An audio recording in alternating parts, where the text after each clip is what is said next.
स्वागत है आप सभी का मेरे YouTube चैनल पर। मैं पूजा राजपूत फ्रॉम ज्योतिबा फुले कॉलेज आप सभी का स्वागत करती हूँ। मैं आज बीएससी पार्ट फर्स्ट के लिए अकार्बनिक रसायन की प्रथम यूनिट जिसका नाम है आयनिक सॉलिड्स, इसके बारे में आज मैं आपको पढ़ाने वाली हूँ। आइए जानते हैं कि इस चैप्टर में क्या है और इसको कैसे पढ़ना है। जैसा कि इसके नाम पर हम फोकस करें, आयोनिक का मतलब है, आयोनिक देखते ही हमारे दिमाग में आता है कि इसका कुछ ना कुछ रिलेशन किससे होगा, आयनों से होगा। यानी कि आयनिक यौगिक वो होते हैं जिनका निर्माण किससे होता है, आयनों से। हमारे पास दो तरह के आयन होते हैं, एक होता है हमारे पास धनायन और एक होता है हमारे पास ऋण आयन। और जिन यौगिकों का निर्माण धनायन तथा ऋण आयन द्वारा होता है उन्हें हम क्या कहते हैं, उन्हें हम आयनिक यौगिक कहते हैं। तो चलिए इसकी डेफिनेशन लिखते हैं, क्या होते हैं आयनिक यौगिक। आयनिक यौगिक जैसा कि बताया गया है, ऐसे यौगिक जिनका निर्माण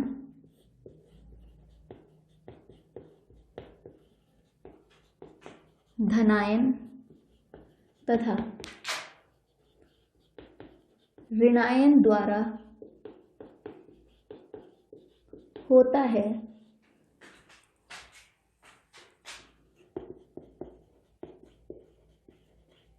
आयनिक यौगिक कहलाते हैं।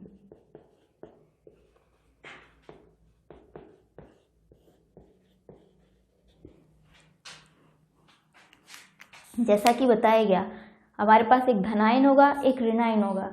जब हमारे पास दो आयन होते हैं तो उनके बीच में एक बहुत ही स्ट्रॉन्ग, एक प्रबल आकर्षण बल कार्य करता है, जिसे हम बोलते हैं स्थिर वैद्युत आकर्षण बल। क्योंकि ये आयन है, इनके बीच में एक बहुत स्ट्रॉन्ग फोर्स काम कर रही है, अट्रैक्शन फोर्स काम कर रही है। तो क्या होगा कि इनकी अट्रैक्शन फोर्स इतनी ज़्यादा होती है कि ये क्या करते हैं, केवल एक आयन, ऐसा नहीं है कि एक सोडियम आयन है हमारे पास और एक हमारे पास क्लोराइड आयन और ये जुड़कर क्या बना लें, NaCl बना लें, एक जुड़ा दूसरे से और बना लिया। लेकिन ऐसा नहीं होता, ये क्या होता है, पूरा का पूरा क्लस्टर बनाते हैं, यानी कि एक क्रिस्टलीय संरचना का निर्माण करते हैं। एक आयन आएगा, उससे आयन जुड़ते जाएंगे, एक धन आयन है वो बहुत सारे ऋणायनों को आकर्षित करेगा, एक ऋणायन है वो बहुत सारे धनायनों को अपनी तरफ आकर्षित करेगा और इस तरह से ये आपस में जुड़कर एक बड़ी सी क्रिस्टलीय संरचना का निर्माण कर लेते हैं। और इसी क्रिस्टल संरचना को हम बोलते हैं क्रिस्टल जालक, क्रिस्टल लैटिस। तो हम यहाँ पर लिखेंगे, इनके बारे में लिखें तो क्या है कि धन आयन तथा ऋणायन के मध्य क्या पाया जाता है, प्रबल स्थिर वैद्युत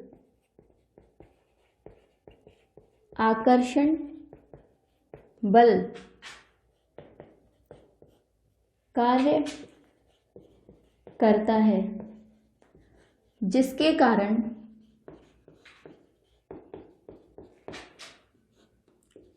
आयन्स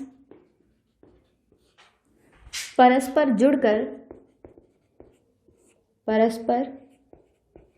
जुड़कर एक क्रिस्टलीय संरचना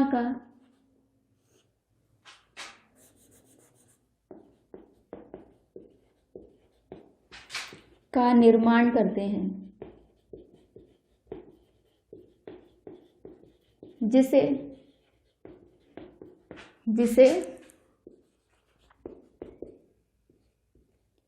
क्रिस्टल जालक कहते हैं। क्रिस्टल जालक, क्रिस्टल लैटिस कहते हैं। अब क्योंकि हमें दिख रहा है कि जब बहुत सारे आयन आपस में जुड़ जाएंगे तो वे क्रिस्टलीय संरचना का निर्माण करेंगे, जिसे क्रिस्टल लैटिस कहते हैं। इसका मतलब है कि जो हमारे आयनिक यौगिक होंगे वो किस अवस्था में पाए जाएंगे, ठोस अवस्था में पाए जाएंगे, क्योंकि उनके बीच में क्या लग रहा है, प्रबल आकर्षण बल लग रहा है, वो एक क्रिस्टलीय संरचना का निर्माण करते हैं। तो किस में पाए जाएंगे, ठोस अवस्था में पाए जाएंगे। क्योंकि ये ठोस अवस्था में पाए जाएंगे, इनके बीच प्रबल आकर्षण बल कार्य कर रहा है, तो इन्हें तोड़ने के लिए, इनके बीच के बंध को तोड़ने के लिए हमें किसकी जरूरत होगी, बहुत ज़्यादा ऊर्जा की जरूरत होगी। इसीलिए इनके जो क्वथनांक और गलनांक होते हैं वो बहुत ज़्यादा हाई होते हैं। क्यों हाई होते हैं, क्योंकि इनके बीच में प्रबल स्थिर वैद्युत आकर्षण बल कार्य करता है। अगर हम इनकी गुणों की बात की, गुणों से पहले अगर हम यहाँ पर बंध की प्रकृति को देखें, क्योंकि हमें पता है आयनिक यौगिक बन रहे हैं, आयनों से बन रहे हैं, तो इनके बीच में जो बंध पाया जाएगा वो कौन सा बंध होगा, आयनिक बंध होगा। चाहे तो आप लिख लीजिए कि आयनिक यौगिकों में आयनिक बंध पाया जाता है, आयनिक बंध पाया जाता है। अगर हम इनके गुणों की बात करें, कुछ प्रॉपर्टीज देख ली जाए, इनके कुछ गुण देख लिए जाएं।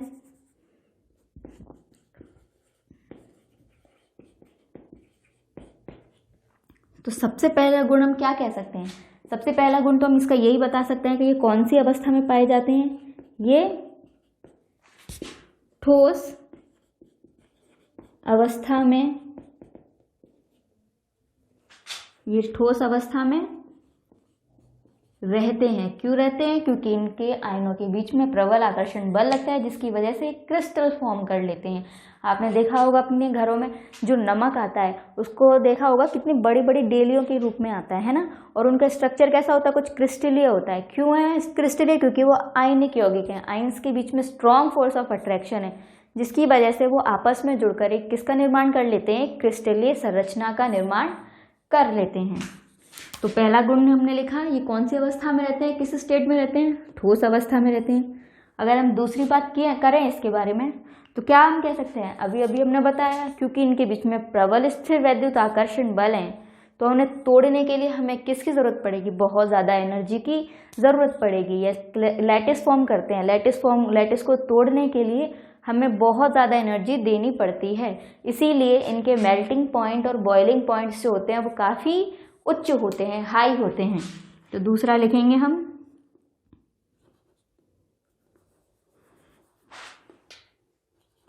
इनके गलनांक व क्वथनांक उच्च होते हैं। तीसरी प्रॉपर्टी देखें तो हम जानते हैं, एक होता है विद्युत का चालन। हम जानते हैं विद्युत का चालन कौन से पदार्थ करते हैं, जैसे कंडक्टर होते हैं, चालक होते हैं, उनमें किसकी वजह से विद्युत का चालन होता है, या तो उनके पास मुक्त इलेक्ट्रॉन होते हैं, फ्री इलेक्ट्रॉन्स होते हैं, जिसकी वजह से वो विद्युत का चालन करते हैं, या फिर अगर हम सॉल्यूशन की बात करें तो सॉल्यूशन के अंदर हमारे पास क्या होने चाहिए, मुक्त आयन होने चाहिए, तभी वो क्या करेगा, विद्युत धारा का चालन करेगा।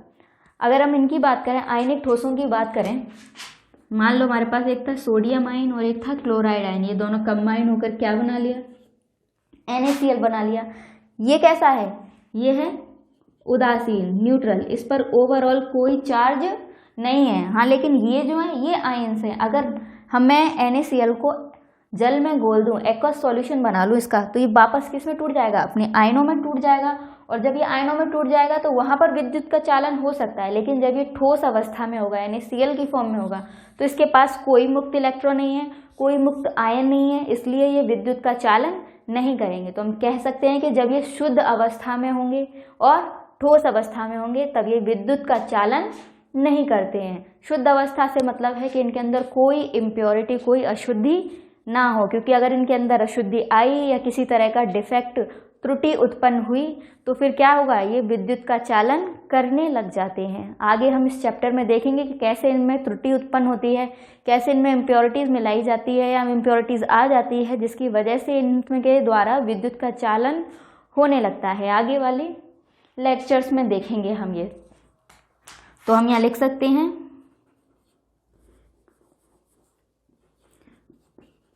शुद्ध अवस्था में ये विद्युत के कुचालक होते हैं। विद्युत के कुचालक हैं क्योंकि इनके अंदर कोई मुक्त इलेक्ट्रॉन उपस्थित नहीं है। चौथी बात देखें, ये किस में घुलेंगे, यानी कि इनके लिए हम कैसे सॉल्वेंट यूज़ करें, पोलर सॉल्वेंट का यूज़ करें या नॉन पोलर सॉल्वेंट।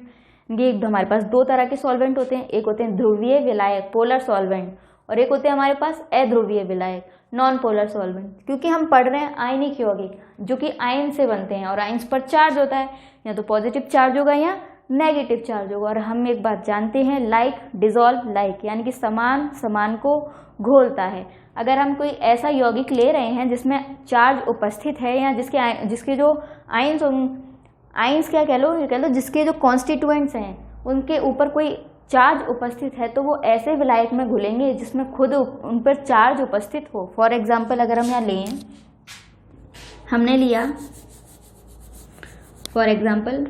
लिया H2O, एक ऑक्सीजन से दो हाइड्रोजन जुड़े हुए हैं। क्योंकि ऑक्सीजन की विद्युत ऋणात्मकता ज़्यादा होती है तो ये क्या करेगा, बॉन्डिंग के इलेक्ट्रॉनों को अपनी तरफ खींच लेगा, जिसकी वजह से इस पर पार्शियल नेगेटिव और हाइड्रोजन पर पार्शियल पॉजिटिव चार्ज आ जाएगा। यानी कि इस पर क्या क्रिएट हो गए, क्योंकि ये न्यूट्रल था, लेकिन इस पर क्या क्रिएट हो गए, इस पर द्विध्रुव क्रिएट हो गए।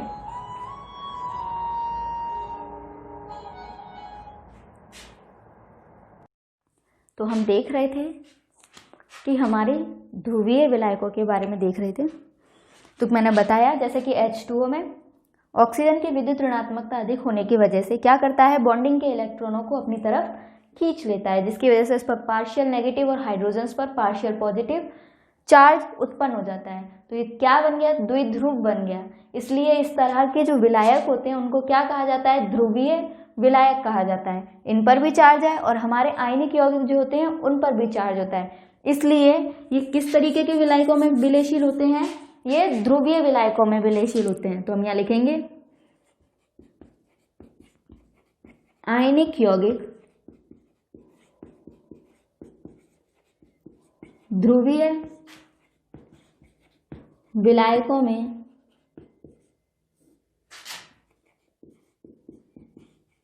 विलय होते हैं।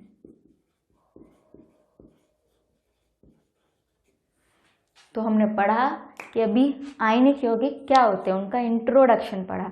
जो आयनों से निर्मित होते हैं वे आयनिक यौगिक कहलाते हैं और उनके कुछ गुण देखे हमने दो चार, जैसे कि उनके क्वथनांक और गलनांक क्यों हाई होते हैं, क्योंकि उनके बीच में स्ट्रॉन्ग स्थिर वैद्युत आकर्षण बल लगता है, जिसकी वजह से इनके क्वथनांक और गलनांक बहुत उच्च हो जाते हैं। इसके अलावा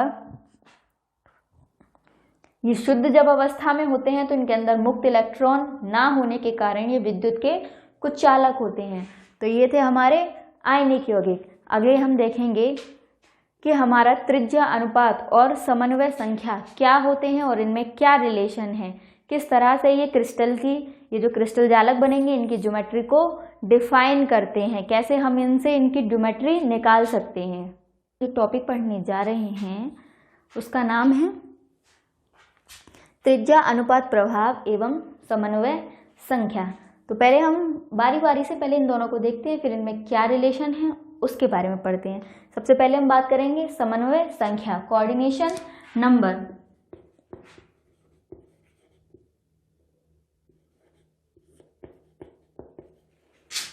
समन्वय संख्या, कोऑर्डिनेशन नंबर, जैसा कि नाम से पता चल रहा होगा कोऑर्डिनेशन नंबर।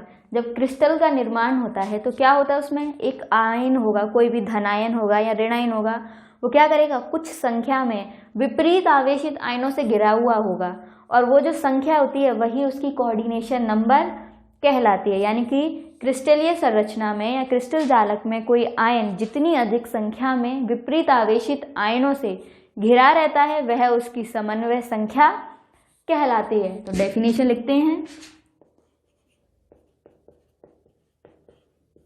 क्रिस्टलीय संरचना में कोई आयन जितनी संख्या में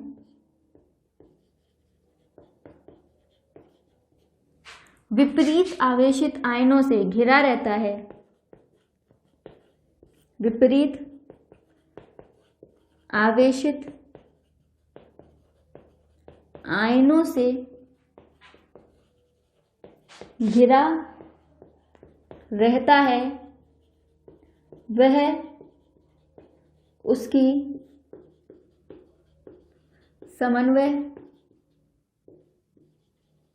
संख्या कहलाती है। जैसे एग्जाम्पल देखें, फॉर एग्जाम्पल मान लो ये हमारा धनायन है और ये दोनों तरफ से ऋण आयन से घिरा हुआ है, तो यहाँ पर इसका कोऑर्डिनेशन नंबर कितना हो जाएगा, यहाँ पर हो जाएगा 2। अगर कोई आयन, ये धनायन है,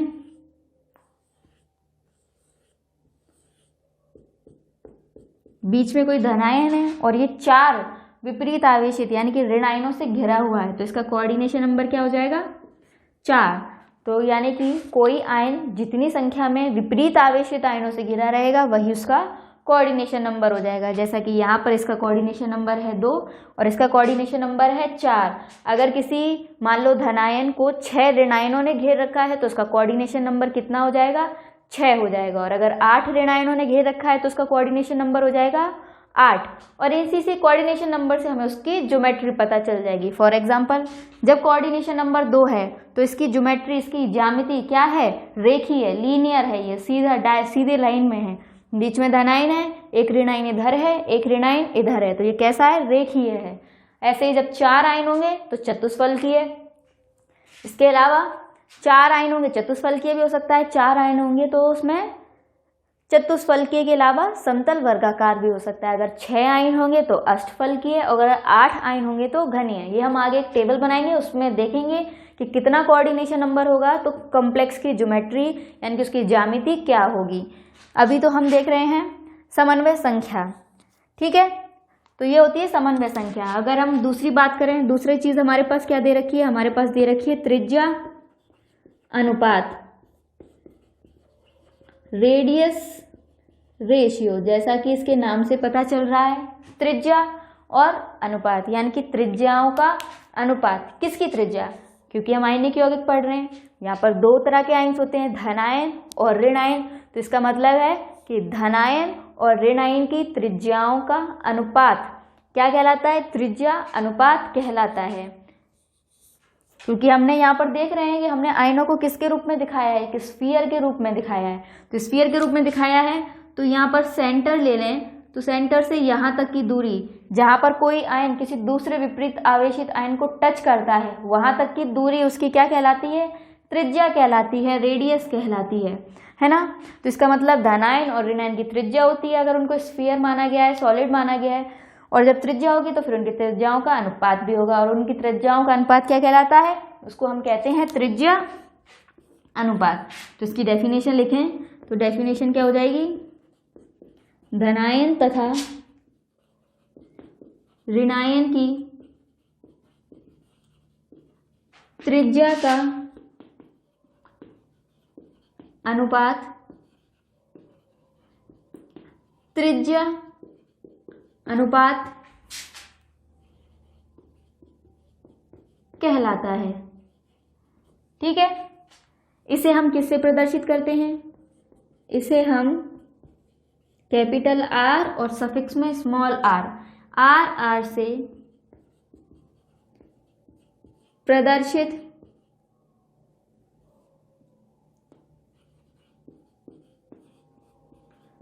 प्रदर्शित करते हैं। यानी कि अगर हम इसका फॉर्मूला लिखें तो क्या लिख सकते हैं, RR इज इक्वल्स टू धनायन की त्रिज्या डिवाइडेड बाई ऋणायन की त्रिज्या। या हम इसे ऐसे भी प्रदर्शित कर सकते हैं, R plus upon R minus. R plus क्या है, यहाँ पर हमारी धनायन की त्रिज्या है और R माइनस क्या है, हमारी ऋणायन की त्रिज्या।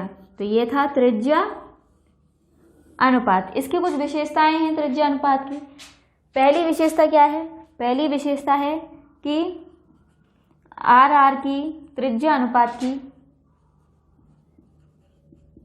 इकाई नहीं होती है। इसका मतलब ये एक यूनिटलेस क्वांटिटीज की कोई यूनिट नहीं होगी। मीटर, किलोमीटर, एंगस्ट्रॉम, नैनोमीटर, कोई यूनिट नहीं है। ये एक यूनिटलेस क्वांटिटी है। दूसरा क्या है, दूसरी क्या खास बात है इसमें? दूसरी बात ये है कि त्रिज्या अनुपात का मान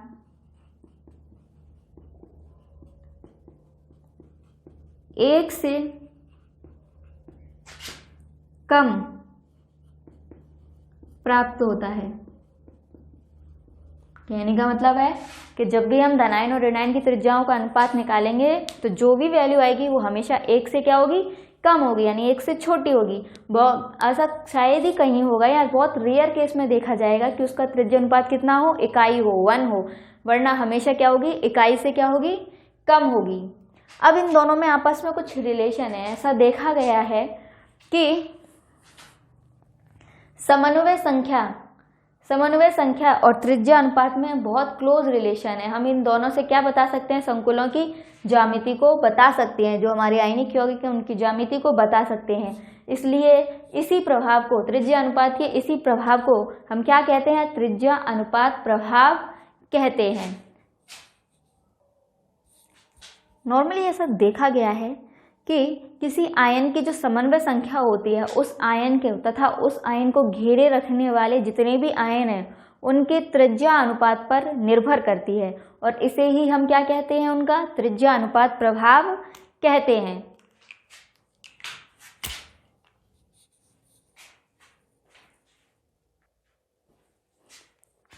तो जैसा कि हमने बताया, हम एक बार यहाँ लिख के भी देख लेते हैं।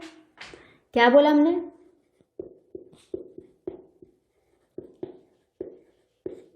किसी आयन की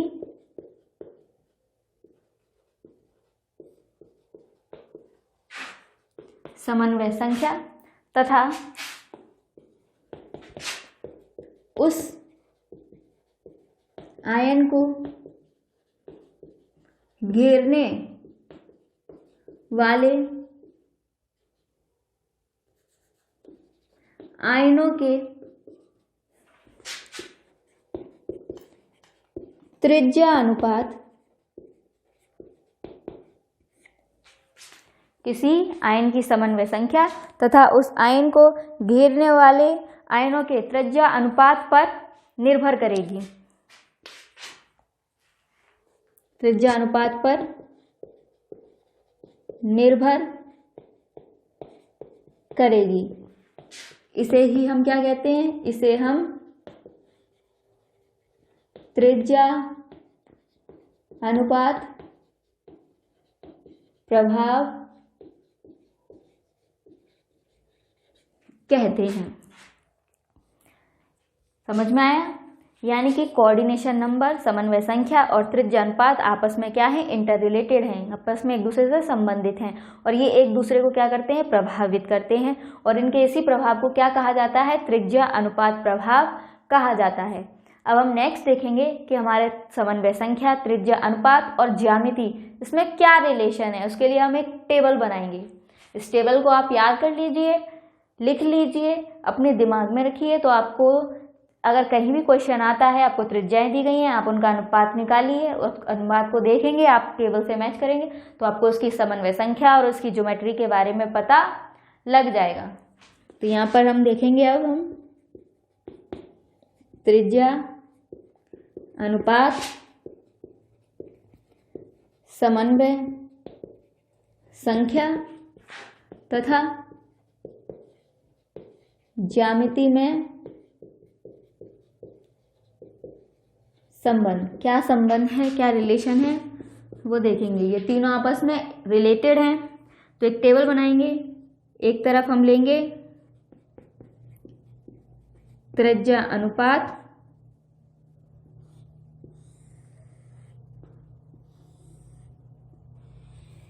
एक तरफ हमने लिया है त्रिज्या अनुपात, यहाँ हम लेंगे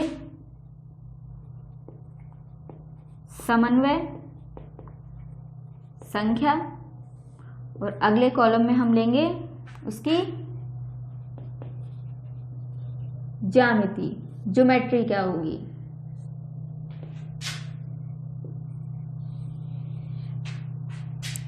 तो अब टेबल बनाते हैं। सबसे पहले हम लेंगे त्रिज्या अनुपात, देखेंगे कि किस ज्योमेट्री में, किस कोऑर्डिनेशन नंबर में और किस त्रिज्या अनुपात में हमें किस तरह के कॉम्प्लेक्स मिलेंगे। हालांकि ये हमेशा सही नहीं होता है, कई कई बार त्रिज्या अनुपात से जो त्रिज्या अनुपात निकला है उसके हिसाब से जो ज्योमेट्री होनी चाहिए एक्चुअल में देखा गया है कि उसके बिल्कुल अपोजिट ज्योमेट्री है, कोई दूसरी ही ज्योमेट्री है। तो वो हम देखेंगे।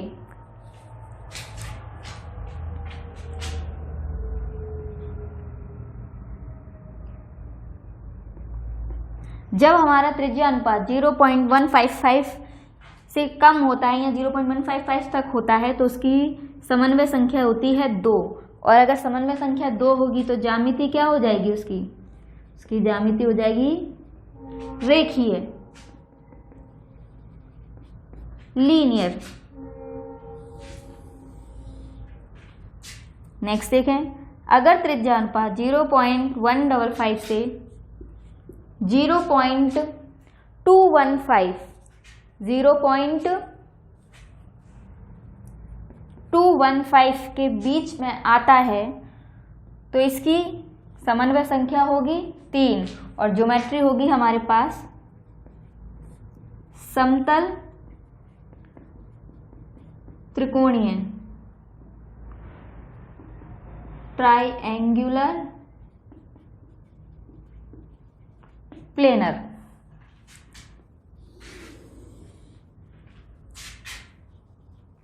अगर हमारा त्रिज्या अनुपात 0.215 से 0.414 के बीच में आता है तो हमारी समन्वय संख्या कितनी हो जाएगी, तो हमारी समन्वय संख्या होगी 4 और हमारी ज्योमेट्री क्या हो जाएगी, चतुष्फलकीय। हमारी ज्योमेट्री क्या हो जाएगी, हमारी ज्योमेट्री हो जाएगी, तो हमारी ज्योमेट्री क्या हो जाएगी, हमारी ज्योमेट्री हो जाएगी चतुष्फलकीय।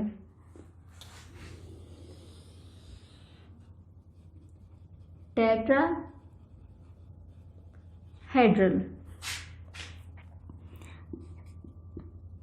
अगर हमारा त्रिज्या अनुपात 0.414 से 0.732 के बीच में आता है तो हमारा कोऑर्डिनेशन नंबर होगा 6 और हमारी ज्योमेट्री हो जाएगी अष्टफलकीय। अष्टफलकीय भी हो सकती है और हमारी एक और ज्योमेट्री हो सकती है जिसे बोलते हैं हम समतल वर्गाकार। अब आप कहेंगे समतल वर्गाकार में तो एक अगर कोई धनायन होगा तो वो 4 ऋणायनों से घिरा रहेगा, तो उसकी तो ज्योमेट्री चतुष्फलकीय के बीच में आनी चाहिए क्योंकि कोऑर्डिनेशन नंबर 4 तो यहाँ है। तो फिर उसकी अष्टफलकीय के बीच में क्यों आती है, इसका पता आपको चलेगा जब हम कैलकुलेट करेंगे, जब हम खुद गणना करेंगे अष्टफलकीय संरचनाओं के लिए त्रिज्या अनुपात की, तो वहाँ पर आपको पता चलेगा कि अष्टफलकीय और समतल वर्गाकार संकुलों के लिए जो त्रिज्या अनुपात है वो समान आता है, पर वो आप देखेंगे कि क्यों आता है, आगे देखेंगे। इसके बाद है, अगर हमारा त्रिज्या अनुपात 0.732 से 0.99 के बीच में आता है तो हमारा कोऑर्डिनेशन नंबर होगा 8 और हमारी ज्योमेट्री हो जाएगी घनीय, क्यूबिक ज्योमेट्री। तो आप इस टेबल को याद कर लें। अगर त्रिज्या अनुपात कितना है 0.115, ओ सॉरी माई मिस्टेक, 155 लिख गया, ये है 0.115। अगर 0.115 से कम है या 0.115 है तो कोऑर्डिनेशन नंबर कितना हो जाएगा, 2 हो जाएगा और उसकी ज्योमेट्री क्या होगी, लीनियर आएगी। यानी कि अगर आपका त्रिज्या अनुपात इसके बीच में आता है तो आप लिखेंगे कि उसका समन्वय संख्या 2 होगा और उसकी ज्यामिति क्या होगी, रेखीय होगी। अगर त्रिज्या अनुपात 0.115 से 0.215 के बीच में आता है तो उसकी समन्वय संख्या कितनी हो जाएगी, 3 और उसकी ज्योमेट्री क्या होगी, ट्राइएंगुलर प्लेनर, समतल त्रिकोणीय। अगर त्रिज्या अनुपात 0.215 से 0.414 के बीच में आता है, कोई भी वैल्यू आती है इसके बीच में, तो हम कहेंगे उसकी कोऑर्डिनेशन नंबर कितनी हो जाएगी, 4 और उसकी ज्योमेट्री क्या हो जाएगी, चतुष्फलकीय टेट्राहेड्रल। अगर 0.414 से 0.732 के बीच में आता है तो फिर हम कहेंगे उसका कोऑर्डिनेशन नंबर कितना है, 6 है, और उसकी ज्योमेट्री क्या हो जाएगी, अष्टफलकीय, या फिर उसकी ज्योमेट्री समतल वर्गाकार भी हो सकती है, क्योंकि दोनों के लिए जो त्रिज्या अनुपात है वो क्या आता है, लगभग सेम आता है। चाहे तो आप समझना चाहें तो अष्टफलकीय ज्योमेट्री क्या होगी, मान लो ये एक प्लेन है, बीच में कोई धनायन है, ठीक है, 4 कोने हैं, एक धनायन है, 4 कोनों पर क्या लगा हुआ है, ऋणायन लगा हुआ है, 4 हुए, एक ऋणायन लगा हुआ है ऊपर से और एक ऋणायन लगा हुआ है नीचे से, तो टोटल कितने ऋणायन हो गए, 6 ऋणायन। या इस बोर्ड को देखकर माने तो बीच में एक धनायन है, इस बोर्ड के जो 4 कोने होंगे वहां पर ऋणायन लगे हुए हैं, तो मुझे एक धनायन कहाँ दिखाना, एक ऋणायन कहाँ दिखाना पड़ेगा, बोर्ड के बाहर दिखाना पड़ेगा, यानी बोर्ड के ऊपर, और एक कहाँ दिखाना पड़ेगा, मुझे एक दिखाना पड़ेगा बोर्ड के पीछे, जो कि पॉसिबल नहीं है, बोर्ड के ऊपर वाला आयन दिखाना और बोर्ड के पीछे वाला आयन दिखाना, क्योंकि अष्टफलकीय जो है वो एक 3D ज्योमेट्री है, और ये हमारा जो बोर्ड होता है ये क्या है, 2D प्लेन होता है, 2D तल है, तो इस पर क्या करेंगे हम, 3D ज्योमेट्री को प्रदर्शित नहीं कर सकते, तो उसे हम किसकी तरह प्रदर्शित करेंगे, 2D की तरह, यानी कि जो 2 आयन होंगे, एक बोर्ड के बाहर वाला और एक बोर्ड के पीछे वाला, उनको हम यहाँ पर प्रदर्शित नहीं करेंगे। तो बेसिकली जब हम अष्टफलकीय के लिए कैलकुलेट करेंगे तो हम उसे क्या लेकर चलेंगे, समतल वर्गाकार की तरह लेकर चलेंगे, और उसके लिए जो कैलकुलेट करेंगे, तो यानी कि जब हम समतल वर्गाकार की तरह उसे बनाकर चलेंगे तो फिर उनकी दोनों के लिए क्या आना चाहिए, समान आना चाहिए, इसीलिए उनको हमने अलग ना रख करके एक ही साथ रखा है,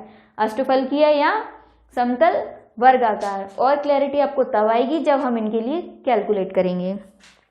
अगर हमारा त्रिज्या अनुपात 0.732 से 0.99 के बीच में है तो कोऑर्डिनेशन नंबर कितना हो जाएगा, 8, और उसकी ज्योमेट्री क्या हो जाएगी, क्यूबिक, यानी कि वो क्यूब की तरह दिखेगा, उसमें एक धनायन को 8 ऋणायन चारों तरफ से घेरे हुए होंगे। तो ये था थोड़ा सा हमारा कुछ इंट्रोडक्शन आयनिक यौगिकों का, इसके अलावा त्रिज्या अनुपात और उससे ज्योमेट्री और समन्वय संख्या पर क्या इफेक्ट पड़ता है और क्या रिलेशन है उसके बारे में। अगली वीडियो हम बनाएंगे, तब वहाँ पर हम अलग अलग ज्योमेट्रीज के लिए त्रिज्या अनुपात की कैलकुलेशन करेंगे, ठीक है। Okay, thank you.